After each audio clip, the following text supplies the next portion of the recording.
어린이 보호구역에서 교통사고를 낸 경우 이른바 민식이법에 따라 처벌을 받게 되는데요. 그런데 운전자가 미처 피할 수 없을 만큼 순식간에 벌어진 사고라면 운전자에게 죄를 물을 수 없다는 법원의 판단이 나왔습니다. 김광현 기자가 보도합니다.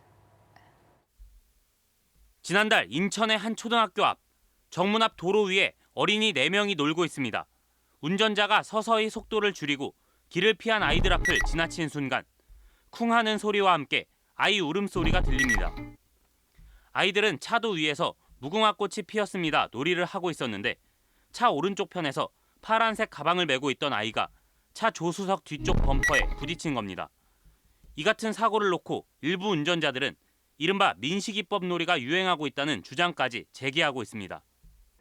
저학년들은 쫓아가면서 터치하려고 그래요. 그리고 도망가는 걸 보고 막 뛰다 웃어요. 그런데 순간적으로 짧은 시간에 벌어진 사고라면 운전자에게 죄를 물을 수 없다는 법원의 판단이 나왔습니다.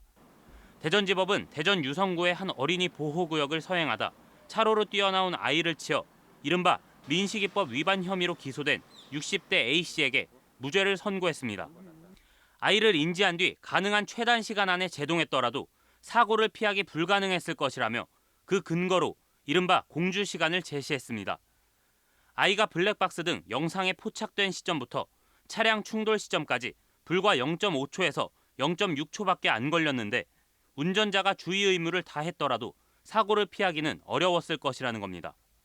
공주 시간은 주행 중 운전자가 위험 상황을 발견하고 브레이크를 밟아 실제 제동이 걸리기 시작할 때까지의 시간으로 통상적으로 0.7초에서 1초 정도로 보고 있습니다.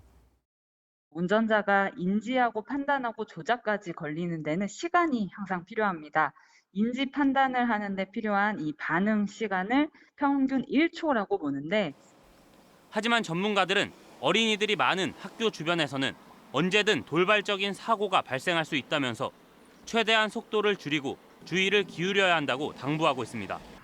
MBC 뉴스 김광현입니다.